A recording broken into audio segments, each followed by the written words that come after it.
Hola, ¿qué tal? Muy buen día. Dios les bendiga. Les saluda vuestro servidor Andrés Martín Arrizaga en nombre de Iglesia Luterana Cristo. Les damos la más cordial bienvenida ahora a esta tercera sesión de estudio de la Iglesia, conociendo nuestro pasado para afrontar nuestro futuro.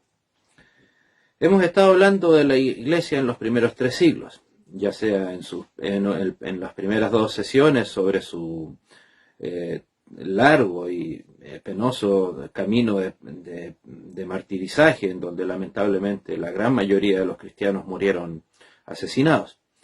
Pero ahora quiero hablarles un poco en esta tercera sesión de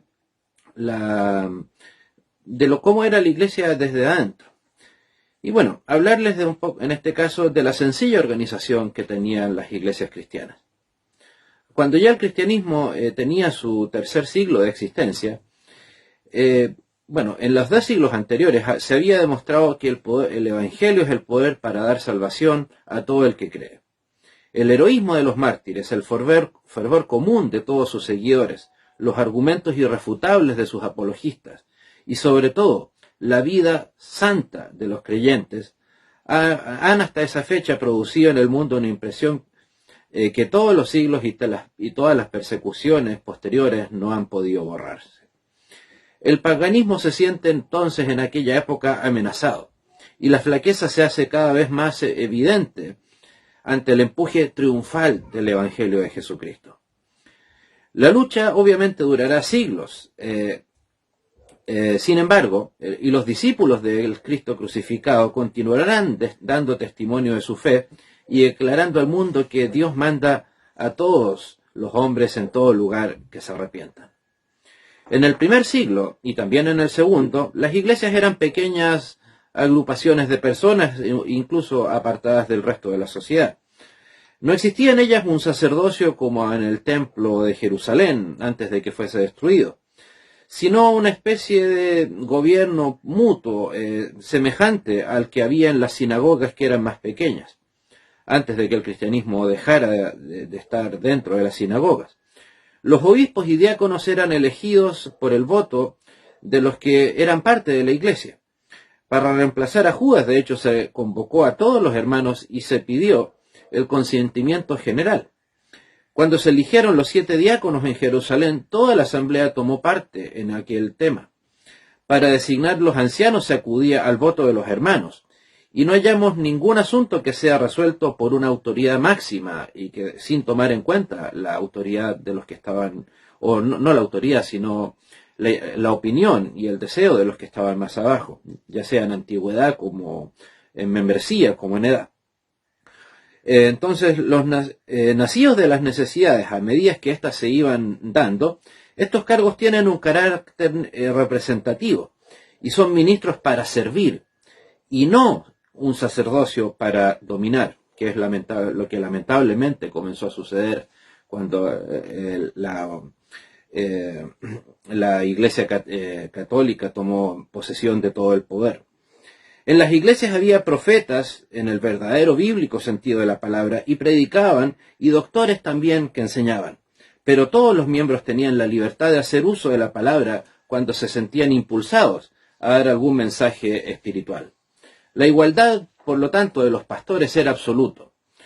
De hecho, los términos pastor, presbítero o anciano se daban a la misma persona y designaban un mismo cargo, como lo dice Hechos 20. Y había varios obispos en una sola iglesia o congregación. Por lo tanto, el cargo de obispo no se convertía aún en un cargo de suma autoridad, como lamentablemente comenzó a tenerlo con el paso de los siglos. Entonces, y la tarea primordial del obispo era vigilar, estar atento a las necesidades que cada congregación tenía, no estar pendiente de dar órdenes o de elegir cargos ni nada parecido. Era literalmente lo que significa la palabra obispo, vigilante, el que vigila. Entonces la idea de obispos con una jurisdicción en una provincia o país les era a los cristianos de aquella época una idea totalmente desconocida. Pero ya en el segundo siglo hallamos lamentablemente los gérmenes del episcopado, que aparece como cosa casi general ya en el siglo III. Al lado del episcopado vemos crecer las ideas sacerdotales que producirían posteriormente una lamentable degeneración del cristianismo. La doctrina de la justificación por la fe, que es la madre de todas las libertades y fundamento de la igualdad religiosa, comenzó a ser dejada de lado. El legalismo entonces avanza y ya se nota en los escritores del segundo siglo que no entendían tan claramente como Pablo la diferencia entre el viejo y el nuevo pacto. La confusión de la ley y el evangelio y la gracia no podía menos que ser dar funestos resultados, horribles resultados, como lamentablemente los dio. La religión del Antiguo Testamento, recordemos, es ceremonial y se centraba a formar parte del sistema cristiano. O sea, si llegaba a suceder eso, si llegaba a convertir al cristianismo en una religión ceremonial, quedaba abierta, por lo tanto, las puertas al ceremonialismo. Es una religión de familia, por lo tanto, su confusión con el Nuevo Testamento ayudaba a que eventualmente se abriera un sacerdocio con potencia, con poder, como posteriormente llegó a tenerlo. Oigamos al historiador Presense, por ejemplo, que nos dice: el sacerdocio universal no se mantiene en toda su amplitud en práctica como en teoría, sino cuando el sacrificio redentor de Cristo es aceptado sin reservas como el principio de la salvación universal. Él no es el único sacerdote de la Iglesia si realmente no ha cumplido todo sobre la cruz, no dejando a sus discípulos sino el poder de asimilarse su sacrificio por la fe, para ser hechos sacerdotes y reyes en él y por él. Si todo no fue consumado por el Calvario, si la salvación del hombre no está cumplida, estábamos nuevamente, por lo tanto, separados de Dios. No teníamos ya más libre acceso a su santuario, y buscamos mediadores y sacerdotes que presenten la ofrenda en nuestro lugar.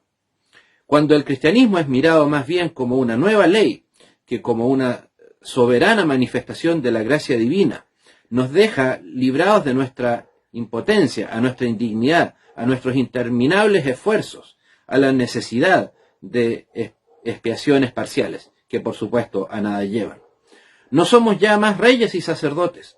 Volvemos a caer bajo el yugo del temor servil. La jerarquía se aprovecha, por lo tanto, de todo, lo que pierde la confianza filial en la infinita misericordia, que hace inútiles todos los intermediarios de oficio entre el penitente y Dios. Esto nos decía nuestro historiador. Si los cristianos hubieran permanecido siempre con la mirada totalmente fija en la cruz del Calvario, reconociendo que fue completa y perfecta la obra que en ella consumó Cristo, no tendríamos que lamentar los males incalculables producidos por el sacerdotalismo y las jerarquías eclesiásticas que lamentablemente se adueñaron del cristianismo.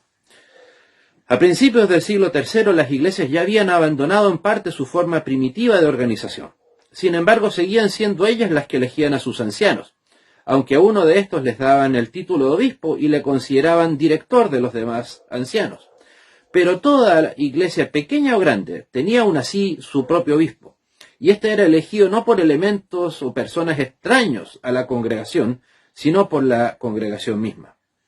La constitución de las iglesias coptas, recordemos, los coptos eran los cristianos que estaban en Egipto, principalmente, nos decía que el obispo sea nombrado después de haber sido elegido por todo el pueblo y hallado irreprochable. La distinción entre los pastores y los miembros empezó a ser, lamentablemente, también más profunda. A los primeros ya se les comenzaba a llamar clérigos y a los segundos legos. Esta distinción obviamente no existía ni en la Biblia ni en los años anteriores. Es extraño que uno de los padres de la Iglesia, Tertuliano, el gran campeón de las reivindicaciones del pueblo cristiano y un firme opositor al clericalismo, haya sido el primer escritor que usó la palabra clero para designar a los que tenían cargos especiales en las iglesias, aunque no lo usó en todo sentido como lo tiene hasta el día de hoy. Pero sí menciona probablemente el primer registro cristiano de un autor hablando de clérigo, precisamente es de este documento de Tertuliano. Después del obispo y los ancianos, los diáconos ocupan el tercer lugar entre los siervos de las congregaciones. Insisto en la palabra, siervos, todos, desde el obispo hasta el diácono, el pastor, el anciano, tenían esa connotación de siervos de la iglesia, no que la iglesia debía servirse hacia ellos. El oficio de diácono varió muy poco desde lo que aparece en las iglesias que figuran en el Nuevo Testamento. Su misión principal consistía en velar por las necesidades materiales de la iglesia, no solo obviamente en los gastos que ocasionaban sus instituciones y obreros, sino también en atender a las necesidades temporales de los miembros. Los ancianos, las viudas, los enfermos y todos los hermanos imposibilitados para el trabajo eran regularmente atendidos por las iglesias, sin renunciar a la propiedad privada, cosa que hoy en día se nos trata de hacer creer que así fue. Cada cristiano vivía no para sí, sino para todos, pero aún así cada uno tenía sus propias pertenencias. Pertenecía a los diáconos el velar por sobre precisamente toda esta correcta administración de los asuntos, a fin de que los ancianos pudiesen dedicarse única y exclusivamente a la oración y a la predicación de la palabra. Los diáconos visitaban a los enfermos y administraban los asuntos temporales. Eran hombres caracterizados por su piedad y aptitudes para este oficio. No era simplemente que alguien decidiera yo quiero ocupar el cargo de diácono y por lo tanto me lo deben de conceder. No, era un título de mérito, no de solicitud. Ayudaban en la obra espiritual con sus consejos y amonestaciones, y por supuesto se les tenía en gran estima, ya que este nombramiento venía de parte del resto de la congregación. Cuando eran consagrados a este oficio, la iglesia oraba para que el espíritu del mártir Esteban estuviese en ellos, como el manto de Elías sobre Eliseo. Otro cargo que llegó a ser de muchísima importancia fue el de los anagnostai, o lectores, quienes estaban encargados de leer las Sagradas Escrituras al pueblo cristiano. Debemos recordar que los libros eran muy escasos, obviamente, y que muy pocos sabían leer, en comparación con lo que nos toca conocer ahora. La existencia entonces de este oficio demuestra que la lectura de la Biblia ya tenía un lugar prominente en el culto cristiano y enseñanza de los miembros de la iglesia. Se exigía para ocupar este puesto una conducta, por supuesto, ejemplar. Nadie podía acercarse sin dignidad a la Biblia, y mucho menos leerla de manera pública, para así entonces poder desempeñar esta función. Las diaconisas que ya se mencionan en Romanos 16:1 eran numerosas en los siglos II y III. Su misión era para las personas de su mismo sexo, la misma la de los diáconos: visitar las enfermas, enseñar a las recién convertidas y velar sobre su conducta. Es así como el cristiano elevó a la mujer dándole una misión importante que cumplir en sus vidas. Se requería para ser diaconisa, de hecho, tener sabiduría y buena reputación tanto dentro de la comunidad cristiana como desde afuera. Por lo tanto, ya vemos aquel mito de que el cristianismo desde un principio pretendió dejar de lado a la mujer es algo absolutamente falso, sino que incluso ya se les concedía algún grado de importancia dentro de la iglesia, algo absolutamente inédito en toda religión, más aún en aquella época. Al lado de las diaconisas estaban también las ancianas, que en poco se diferenciaban, salvo en que la misión de estas últimas era más bien de carácter espiritual, mientras que las diaconisas era por sobre cosas temporales especialmente. En la mesa de la comunión los fieles depositaban sus donaciones según el Señor les había dado en su corazón para que entregaran. Estos fondos eran administrados por la iglesia por medio también de los diáconos. Tertuliano decía: cada uno como puede. Estas ofrendas libres de la piedad no se gastan o no se ocupaban en fiestas, sino que se consagran para alimentar a los pobres, los huérfanos, los esclavos viejos, para socorrer a los náufragos, a los desterrados en las minas y en las iglesias lejanas. Eso nos decía Tertuliano. Indudablemente que muchos de los pastores eran sostenidos por las contribuciones de sus miembros, pero no era costumbre fija ni general. No hay constancia de que eso haya sido tan así. La mayor parte de ellos seguían ocupándose en sus oficios y ganando así el sustento para sí y sus familias, a la vez que servían gratuitamente a las iglesias. La idea de que el ministerio cristiano es incompatible con el desempeño de un oficio secular no existía en aquella época. era algo absolutamente desconocido. Los que dejaban su trabajo y aceptaban ser sostenidos totalmente o en parte por las iglesias, lo hacían con el único fin de estar más libres, de tener más tiempo a tiempo, o por así decirlo, de llevar a cabo su ministerio a tiempo completo, y así hacer más fácil, más cómodo las condiciones de su llamamiento. Otro aspecto también que caracterizaba a estos cristianos, obviamente, era el culto, algo de lo cual muy poco se suele hablar. En el primer siglo, la Cena del Señor era el centro del culto cristiano. Los fieles se reunían con el objetivo de partir el pan y por lo tanto así compartir el recuerdo de la muerte expiatoria de Cristo. La reunión, por supuesto, debía ser necesariamente del todo fraternal. Los líderes que actuaban no asumían ningún carácter clerical ni sacerdotal, como pasó cuando ya el cristianismo pasó a ser la religión oficial, sino que se tenían a sí mismos como encargados por el Espíritu Santo para exhortar y enseñar la doctrina de Cristo. Todos tomaban libremente parte en el culto, los que ya dirigiendo la palabra, ya orando, ya indicando algún salmo o himno para ser entonado por todos. El que presidía el culto no era alguien que monopolizaba la adoración, sino que estaba ahí para cuidar del buen orden del mismo. Eso nos quiere decir que la gente por sí sola entendía que al estar alabando, adorando a Dios, ya debía tener una conducta pertinente para dicho servicio. En los siglos II y III el culto conserva aún ese carácter, aunque ya se siente y comienza a ser amenazado, como lo decíamos anteriormente, por el clericalismo de algunos obispos y por el espíritu ceremonial legalista. La cena no era en sí un sacrificio, o como enseñó posteriormente la Iglesia romana, el continuo sacrificio sin la sangre del Calvario.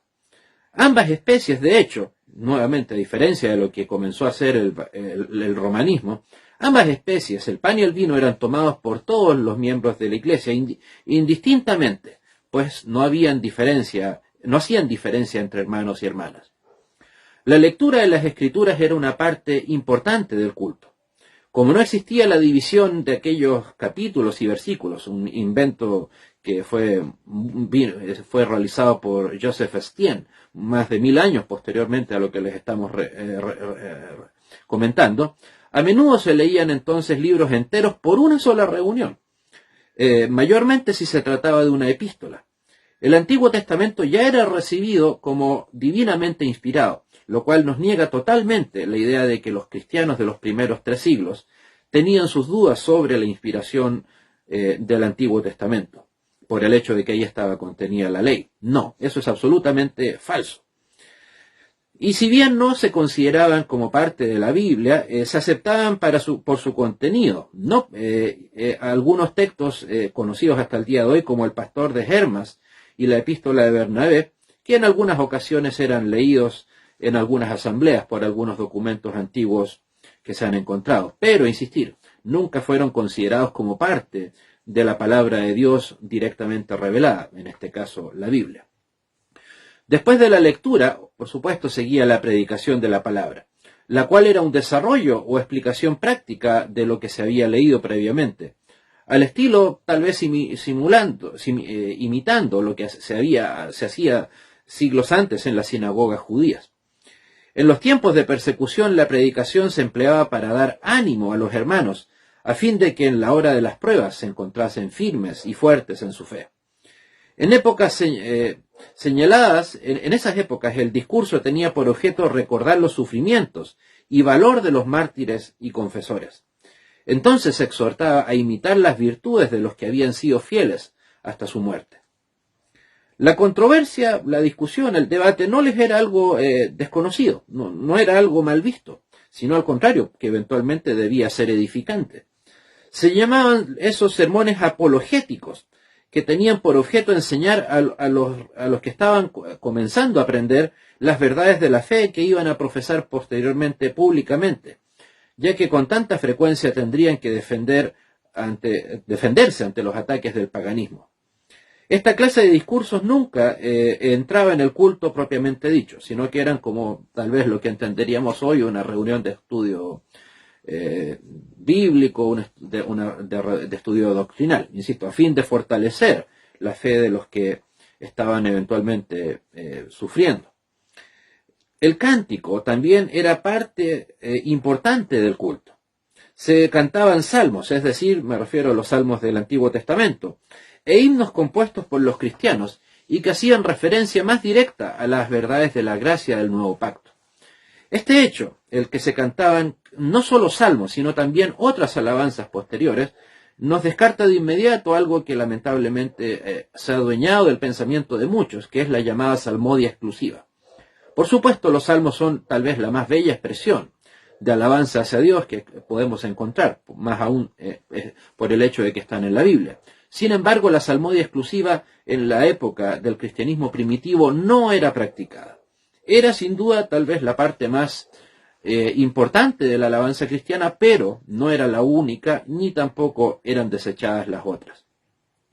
Los instrumentos musicales, en tanto por motivos prácticos como de posesión, eran desconocidos en las reuniones en las iglesias durante los primeros siglos, pero tampoco se encuentra algo que nos acredite que hayan estado prohibidos, sino que simplemente no tenían la manera de obtenerlos. O sea, era raro ya sea que en una reunión de los gobernantes del Imperio Romano hubiesen instrumentos musicales con toda la pompa, la ceremonia, el poder que ellos tenían. Bueno, cuanto más lo iban a hacer gente que estaba sufriendo persecución, como los cristianos del primer siglo.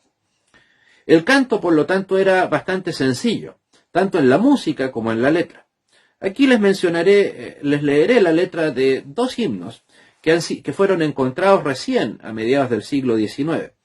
Que se remontan precisamente a la época del siglo II o III, y que fueron citados por un historiador de apellido Bussen. Se cree, de hecho, que son los himnos cristianos postbíblicos más antiguos que existen. Uno es llamado el himno de la mañana, que nos dice: «Gloria a Dios en las alturas, y en la tierra paz, buena voluntad para con los hombres. Te alabamos, te damos gracias, porque grande es tu gloria.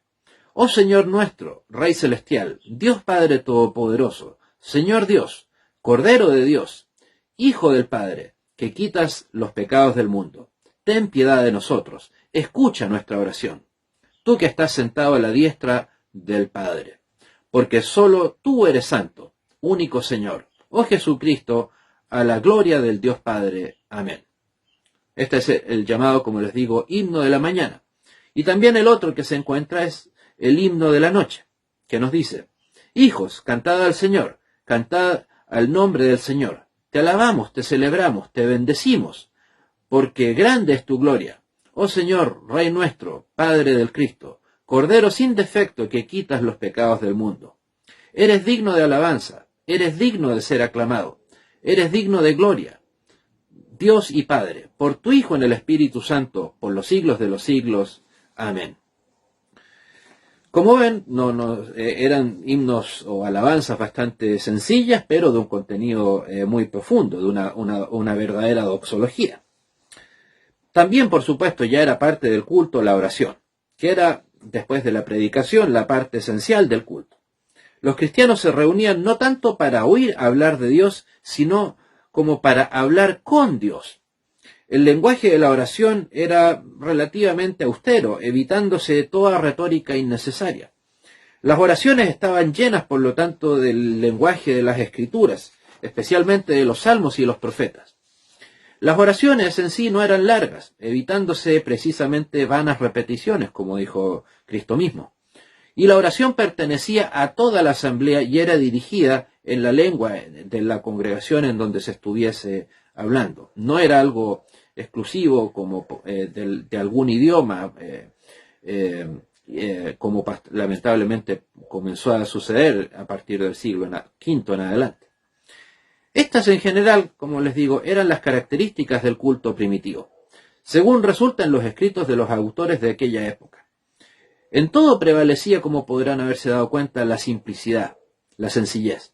Dios era adorado en espíritu y en verdad, sin los ritos, sin la pompa, la ceremonia innecesaria que caracterizaban el culto posteriormente del Vaticano, y mucho menos toda la chabacanería, tal vez, ¿por qué no?, del culto del Imperio Romano, que realmente a veces era más una fiesta pagana en el sentido de con grandes comidas, con grandes diversiones, con más diversión que realmente alabanza a los dioses en los que ellos decían creer. En todo culto, antes de distribuirse el pan y el vino de la comunión, todos se daban el beso de la paz, los hombres a los hombres y las mujeres a las mujeres. Basta recordar esta hermosa costumbre para formarse una idea del amor que unía a todos los que eran hermanos en Jesucristo. Costumbre que espero, por supuesto, siga siendo parte de la vida de todos nosotros. Que Dios les bendiga y nos encontramos en una próxima oportunidad. Hasta pronto.